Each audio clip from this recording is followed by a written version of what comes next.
Ceci est une révolution.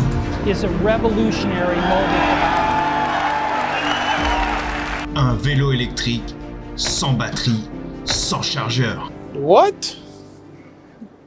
Bro, what are you talking about, man? Et ce n'est pas une blague, c'est une entreprise française qui nous le propose. C'est un nouveau vélo électrique, c'est le Pipop. Donc le Pipop, c'est un vélo électrique, somme toute plutôt classique quand on regarde les équipements. Un petit vélo de balade tranquille, à assistance électrique donc, avec un vrai moteur. Mais donc, qu'est-ce qui peut bien remplacer la batterie, puisqu'il nous faut bien quand même de l'énergie pour faire avancer ce vélo? Eh bien, ce n'est ni nouveau ni une révolution. C'est quelque chose dont on parle depuis très longtemps, mais qui est très très intéressant. Eh bien, ce sont les supercondensateurs. Les supercondensateurs, c'est une technologie qui est totalement différente de celle de la batterie au lithium et qui a énormément d'avantages par rapport à celle-ci. Avant de s'interroger sur le vélo en question, précisément, on va essayer de comprendre ce que c'est que des supercondensateurs. Et c'est pas moi qui veux vous donner une leçon là-dessus, puisque c'est pas parce que je suis le boss des vélos électriques sur YouTube que je vais m'improviser scientifique ou physicien, quoi que ce soit.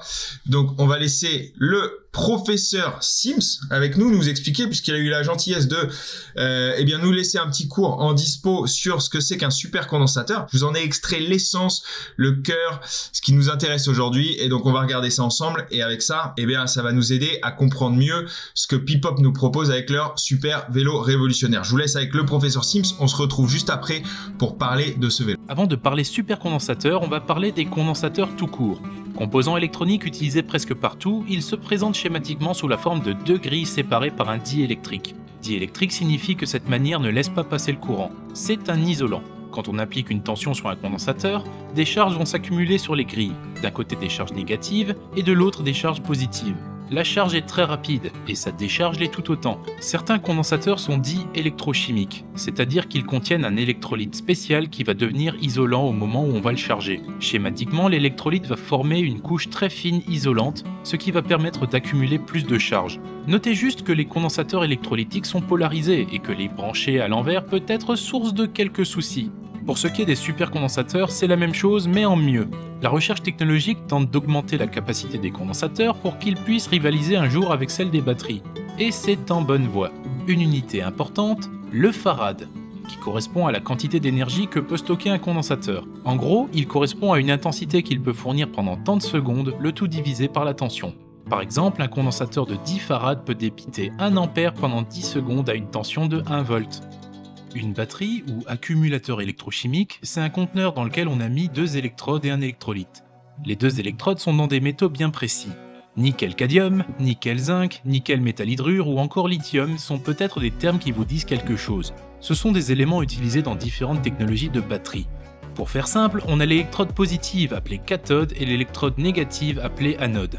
Tous deux plongés dans l'électrolyte. Quand la batterie est déchargée, la plupart des ions négatifs se situent autour de la cathode, car ils veulent former un couple de charge électrique neutre avec ses composés. Prenons l'exemple des batteries nickel-cadmium. La cathode est formée d'oxyhydroxyde de nickel et l'anode de cadmium. L'électrolyte étant de l'hydroxyde de potassium KOH qui est constitué des ions négatifs OH- et ions positifs K+ dans de l'eau. À l'état déchargé, les ions négatifs sont couplés à l'oxyhydroxyde de nickel pour former de l'hydroxyde de nickel, en libérant un ion oxygène au passage. De l'autre côté, les ions positifs sont couplés au cadmium pour former de l'hydroxyde de cadmium.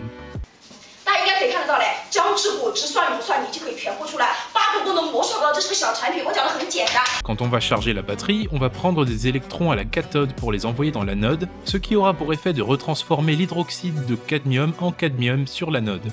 De la même manière, le déficit d'électrons à la cathode va provoquer la retransformation de l'hydroxyde de nickel en oxyhydroxyde de nickel.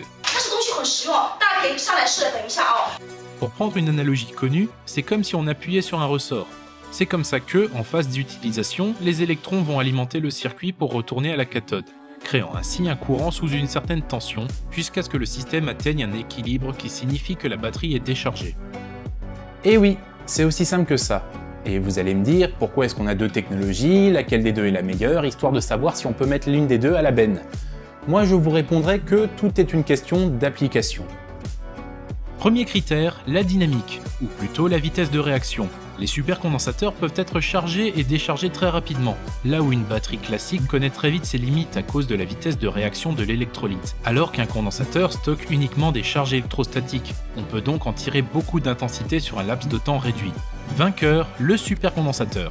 Second critère, la capacité. Là, la batterie n'est limitée que par la quantité d'ions qu'elle contient et la surface des électrodes sur lesquelles ces ions vont pouvoir interagir, alors qu'un supercondensateur ne disposera que de la surface de ses grilles pour stocker ses charges électrostatiques. Vainqueur, la batterie. Troisième critère, la durée de vie. Une batterie ne pourra être rechargée que quelques milliers de fois, en fonction de sa technologie, car avec le temps, les électrodes s'usent et la qualité de l'électrolyte chute, ce qui rend les interactions chimiques moins performantes. En revanche, un supercondensateur peut être rechargé plusieurs millions de fois sans perdre aucune de ses qualités. Vainqueur, le supercondensateur. Quatrième critère, le rendement. Quand on charge une batterie, on crée une réaction chimique entre l'électrolyte et les électrodes. Cette réaction chimique consomme de l'énergie. C'est pareil quand on l'utilise et que l'électrolyte réagit avec les électrodes.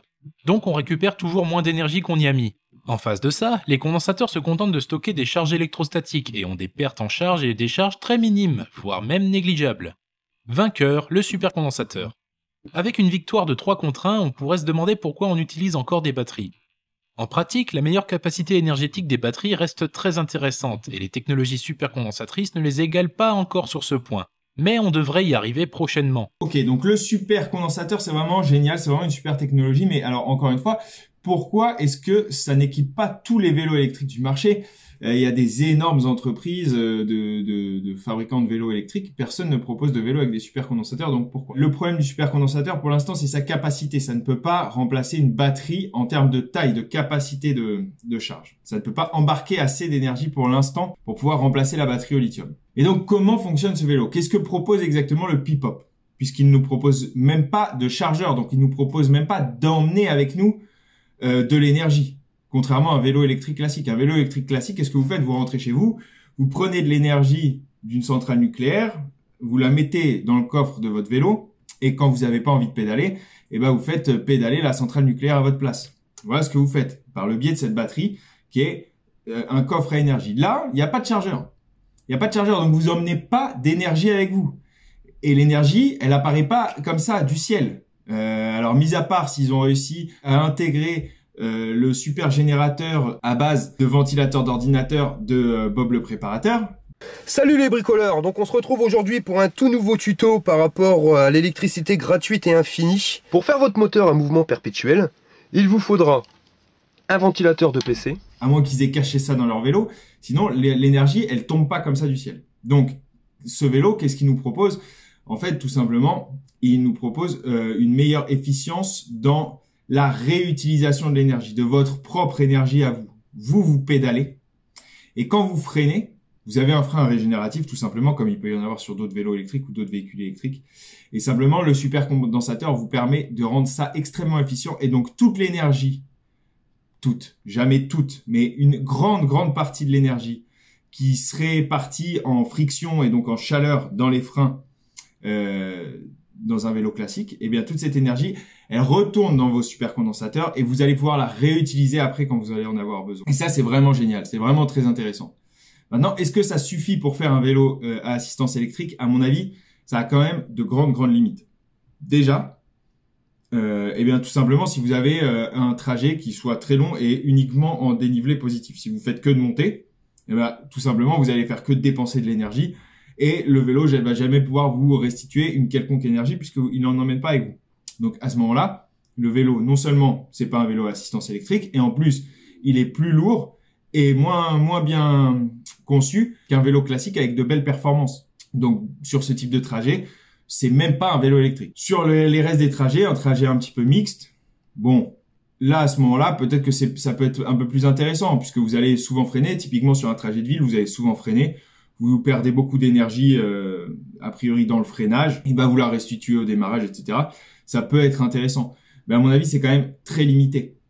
Puisque au-delà de ne pas embarquer d'énergie avec vous, si on le compare non pas à un autre vélo électrique, mais à un vélo classique qui soit performant, par exemple un vélo de course, tout dans la conception d'un vélo performant, typiquement d'un vélo de course, tout est fait pour que le vélo restitue un maximum de votre énergie en vitesse.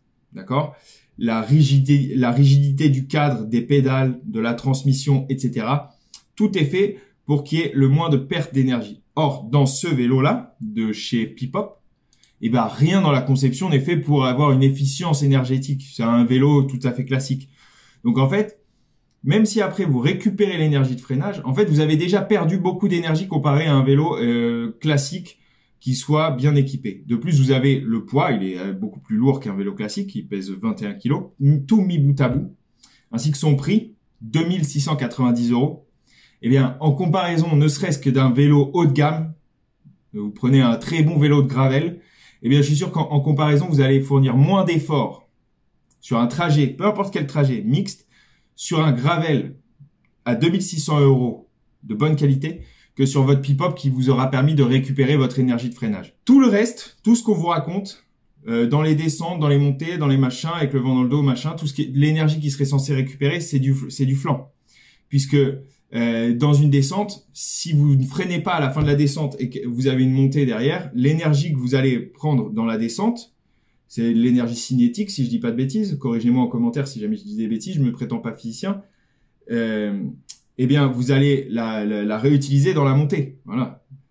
Ok, donc plutôt que de réutiliser directement cette énergie comme ça, naturellement entre guillemets dans la montée, bah là le vélo qu'est-ce qu'il va faire? Il va freiner artificiellement, automatiquement. Il va stocker cette énergie dans son supercondensateur et il va la restituer de l'autre côté. Mais vous aurez des forces de frottement, vous allez en récupérer moins. Vous allez forcément en récupérer moins. Donc ce vélo est très intéressant, très prometteur. Le supercapaciteur, le supercondensateur, c'est une technologie dont on va certainement entendre beaucoup parler à l'avenir, mais ça peut pas remplacer un vélo électrique dans son usage, puisqu'un vélo électrique, ça vous permet, eh bien, de ne pas fournir d'énergie. Vous amenez l'énergie avec vous, vous ne fournissez pas d'énergie, c'est différent. Même si on appelle ça assistance électrique, en réalité, ça fournit une énergie à votre place.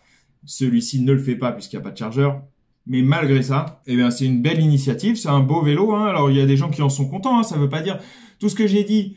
Jusque-là, c'est pas pour dire que le vélo c'est horrible, c'est bon à foutre à la poubelle. Bien au contraire, c'est grâce à des innovations comme ça que les choses avancent. Peut-être qu'un mix entre la batterie et le supercondensateur, ça peut être vraiment une bonne idée, puisque c'est vrai que sur nos vélos électriques, très souvent, ça revient cette question de comment est-ce que je peux récupérer l'énergie de mon freinage, parce qu'en plus, quand on a un vélo lourd, un vélo électrique, c'est plus lourd. Et ben, vous avez beaucoup plus d'énergie qui se perd dans le freinage. Elle se perd en chaleur. Et cette énergie, c'est dommage de pas bien la récupérer. Même avec un frein régénératif, avec une batterie au lithium classique, eh bien, on récupère pas bien cette énergie. Donc, le supercondensateur, c'est vraiment, c'est très certainement, ça fait partie de l'avenir des véhicules électriques. Tout le monde s'accorde à le dire. Est-ce que le Pipop est la révolution que tout le monde attendait? Eh bien, d'après votre serviteur, non, pas encore.